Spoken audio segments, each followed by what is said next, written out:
Carroll Creek Park is in itself several different things. It's a flood control project to prevent downtown from flooding. It's an urban park to provide recreational experiences for people. And it's a shared use path that's a transportation resource to move people from the east to the west across the city. It is a vibrant, pedestrian, creekside amenity that also offers an opportunity for a gathering space for Frederick. But also it serves as a linkage between East Frederick and West Frederick through downtown. So I think it's both a linear park in that respect, plus a town square, a gathering spot. In the 1970s, downtown Frederick experienced two major floods, one in 1972, another one in 1976. And following those floods, the city really, whole blocks of the city had been decimated and had been left vacant. Well, I remember as a kid growing up when the flood happened, the first flood, riding my bicycle down and looking at the intersection of Market and Patrick Street and thinking, oh my God, this is just devastating. And that started the decline of the downtown. Well, it was a Saturday morning and it was a torrential rain. And it was so bad that I was a little late in getting to work. I'm usually there by 8:30. And I couldn't get there until, probably 9-ish. And by that time, the flood had already occurred. We had approximately 4 to 5 feet of water in our first floor. I just remember I got to probably Church Street and then I had to park my bike and walk because there was so much going on. And, the square corner, you couldn't even get to. I mean, it was just, you just looked down towards the Carroll Creek and it was just water everywhere. It was, as a kid, it was really devastating. In the 1970s, when that was the big flood, the water filled up about 8 feet into the theater and went all the way out through the front of the theater onto Patrick Street. So in 1972, Hurricane Agnes occurred. It was a 100-year storm, as they go, in the Carroll Creek drainage basin, and it was actually classified as about a 200-year storm in the Monocacy drainage basin. And so what happens in those types of events is first Carroll Creek floods. The drainage area is relatively small to Carroll Creek, so it floods pretty quickly. Within 6 or 7 hours, it peaks out. And then the Monocacy River comes back in and floods about 15 or 20 hours later and backs up into the city. And that's what causes the tremendous damage. There was a group of, with Ron Young as mayor, who really led the charge, a group of concerned citizens. And they had a couple of choices. A big concrete ditch through the middle of town. To carry the water through or do something creative. We were involved in only creating a vision of what might happen on the creek.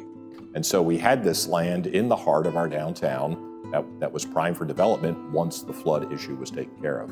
And more than $60 million was spent, $20 million by the city, approximately $20 million by the county, and about $20 million by the state to put in place a unique flood control measure that protects downtown 1.3 miles from floodwaters. Each administration, from Ron Young's all the way through, I mean, to use a football metaphor, we've all tried to bring the ball forward. The leadership at the time decided to do something different. And they decided to send the floodwaters safely underground from Baker Park on the west all the way to the natural stream channel out past Highland Street, a total of 1.3 miles. We have this engineering marvel that runs beneath the city, carrying floodwaters away from the vibrant downtown, and people are walking above it in a beautiful park setting. You see about a 550-foot long wall, it's called a weir wall, and that is set at an elevation to help control when those floodwaters go over the wall and down through the conduits, and it's set at an elevation to help protect the buildings downtown. There are 4 large conduits. So they're huge tunnels. They're big enough for dump trucks to drive through. Along the tunnel, there are storm drain connectors connecting the tunnels to one another. There are flapper valves, which are just big openings that allow water to come in from storm drain systems. As far as the FEMA floodplain, without the project, there would be a large floodplain on both sides of that creek.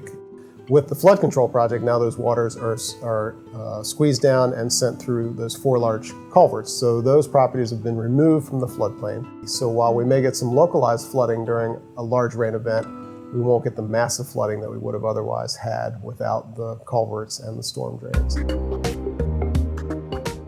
I think what we have with the historic downtown and Carroll Creek Park is a great synergy between the two parts of downtown Frederick. Carroll Creek Park also represents a social knitting together of the community as well.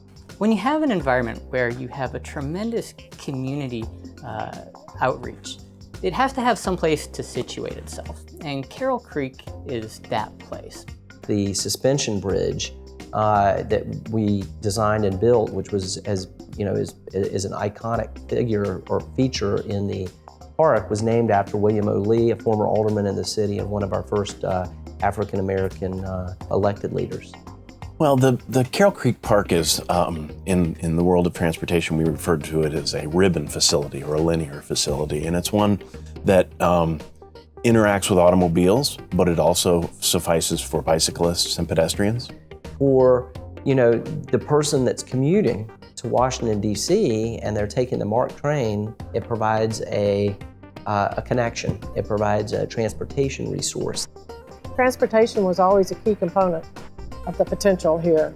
Originally, when the park was planned, it was planned to have a lot more residential units on it to get the people, pulling in towards downtown and have that interaction. It actually transitions within the linear park from the sort of rural kind of feel at one end to then into the core, which is a more urbanized section. And I think that the, tying sort of old Frederick with East Frederick rising, this ribbon is going to be just exciting. I mean, I'm looking for property myself. I want to live on the creek eventually. So, shortly after the first park, which was phase 1, was completed, it became very apparent that there was a huge problem with water quality issues. Algae began to appear in the creek, different forms of algae. Water gardeners have known for really thousands of years how to deal with algae. I mean, this wasn't something that I invented. This is something that started with the Egyptians. If we can cover the water surface with about 40 to 60% with plant material, we can decrease the sunlight enough to really limit the algae growth. It's not going to get rid of it entirely, but it makes a huge difference. You think about those lily plants, they're taking up nutrients from the water. They are shading the water so it's cooler, and they're diverting the sun rays away from the algae. So that seemed to be the magic bullet that made it happen. And we've had a couple years now of success, and I know that project is expanding every year. What a great story that is. To take one of the small issues we had with the creek when it was developed, which was the slow water flow creating that algae problem, and turn that not only into fixing the problem, but into a wonderful attribute, which in many ways is, a metaphor for the creek and the park itself. Think of all the other local cities that have grown and what's attracted people to them. It's that downtown shopping area where folks can come either as families or as individuals and enjoy some time there. And that's what really is, I think that part is pretty important for Frederick and its future growth as well. So the great thing about downtown Frederick is we've created this new gathering space all located along Carroll Creek Park. It's important for us as a Parks and Rec department, to be able to make sure that we're offering programs and activities, that there are festivals in that new space. It makes the city of Frederick an interesting place to come to, where you don't even have to take $1 out of your pocket. I mean, you can just walk on that creek and have an experience that you can't have in other cities around the United States. Well, at the heart of our mission to plan and implement free and low-cost events for the community, one of those key elements is space. And Carroll Creek Park provides a beautifully located space. We just have this great atmosphere. The number of people that want to come here, visit, and the number of people who end up moving back here is amazing to me, because the charm and character of our town. And that's what this creek represents. It represents the charm and character. Very few communities have had an opportunity like Frederick has to not only have a rebirth and a renovation, but also to layer into that new transportation facilities and recreational facilities at the same time. That part, now totaling about $30 million, has resulted immediately in about $35 million worth of development and about another $100 million planned. But there's a lot more opportunity for even more development along Carroll Creek, and it's exciting to think about what that development will bring to us as a community and what new assets we'll be able to take advantage of. Regent Education has been in Frederick for 10 years, and we've grown throughout the time to different locations. We've been in 4 different locations in downtown Frederick. What's prompted us to move to the Union Knitting Mills building is its size. For all the folks that work here, we wanted to provide them a reward and give them back a space that they can grow and be really proud of. If I had one word to describe the future of what I hope Carroll Creek Park would be, it is vibrant. I think Carroll Creek Park is growing and it's always alive. I would say exciting. Exciting. Exciting. Exciting. Oh, I'm normally not quite like this. The word that I can't weave into there, but that came to mind was that steward, right? That we're all stewards of the City of Frederick, and this space provides a location for that stewardship to happen. Inspiring. I think public spaces within urban environments are incredibly inspiring locations. The Carroll Creek Park means people in motion without motors. I picture Carroll Creek as I picture the Caroline and Baker Park or any other monument in Frederick as a community cornerstone. I would say the one word that best describes what? I would say the one word that best describes Linear Park and Carroll Creek is rousing. Rousing seemed to be a place where folks can have fun and enjoy themselves and also be bustling and hustling. I think Carroll Creek Park is going to be a legacy that we leave for the city. I think a lot of people can't imagine Frederick without it.